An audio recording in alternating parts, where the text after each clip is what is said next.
यह कहानी विघ्नहर्ता श्री गणेश जी की महिमा से भरपूर है। विघ्नहर्ता श्री गणेश लोगों को दुख हरता है। एक छोटे से गांव में एक बूढ़ी औरत रहती थी। उसका नाम मालती था। उसका कोई नहीं था, बस एक पुराना सा कच्चा घर और एक गहरी श्रद्धा श्री विघ्नहर्ता गणेश जी के प्रति। उसके दिन की शुरुआत गणेश जी की भक्ति से होती थी। वह रोज सुबह मिट्टी से गणेश जी की छोटी सी मूर्ति बनाती थी और फूल चढ़ाती, दीपक जलाती और विघ्नहर्ता श्री गणेश जी का भजन करती। हे विघ्नहर्ता, मेरे जीवन में बस तू ही है, एक आशा है, तू ही विश्वास है। सबका भला कर और मेरी भक्ति स्वीकार कर। दोपहर होते होते वह मिट्टी की मूर्ति सूख जाती या धूप की वजह से सूख कर टूट जाती और जमीन पर बिखर जाती। मालती बोलती, कितनी बार तुझे बनाऊं बेटा, हर दिन तू बिखर जाता है और क्या करूं, तुझे देखे बिना मेरा दिन कटता नहीं।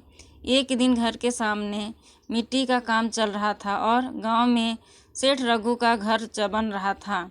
दूर दूर से मजदूर बुलाए थे। ममता वहीं पहुंची। मजदूर ईंटें धो रहे थे, दीवारें उठाई जा रही थी। और ममता मजदूरों से बोलती है, क्या बेटा तुम मेरे लिए एक गणेश जी की मूर्ति बना दोगे? मेरी मिट्टी की मूर्ति रोज टूट जाती है। हम रघु की कोठी बना रहे हैं, अब तुम क्या कह रही हो कि मूर्ति बना दो? पागल हो गई हो दादी, कैसे अपने हमें मूर्तिकार समझ लिया क्या? उसकी बात सुनकर बाकी मजदूर हंसने लगे। ठीक है बेटा, कोई बात नहीं, भगवान देख रहे हैं, वही मेरी सारी परेशानियां दूर करेंगे। वह चुपचाप लौट आई।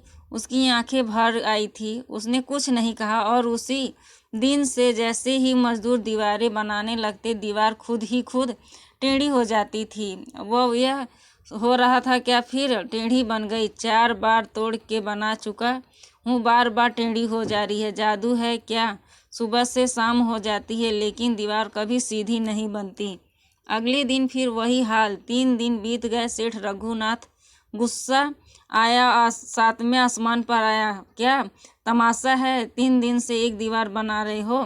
सेठ जी, हम पूरी मेहनत कर रहे हैं लेकिन ये दीवार खुद ही खुद टेढ़ी बन जाती है। सब कुछ नाप के हो रहा है लेकिन जैसे कोई रोक रहा है।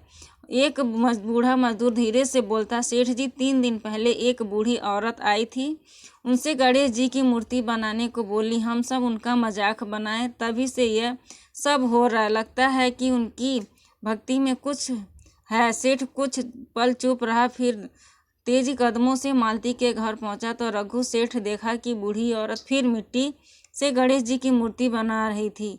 दादी, हमें माफ़ कर दीजिए, हमें बहुत बड़ी गलती हो गई, आपकी भावनाओं का मजाक बनाया, शायद इसी का नतीजा है वह दीवार। बस मैंने कुछ नहीं कहा बेटा, बस श्री गणेश जी से कहा, बाकी सब कुछ उनके कमाया है। आपकी भक्ति को मेरा प्रणाम है।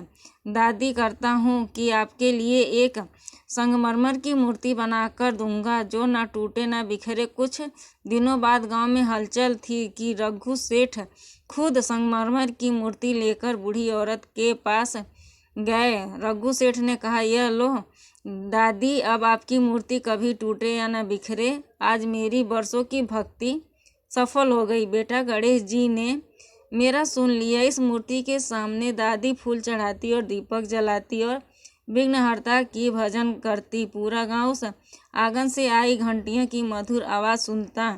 भगवान को सच्चे मन से निस्वार्थ भाव से भक्ति करे तो वह अपने भक्तों की पुकार जरूर सुनते हैं।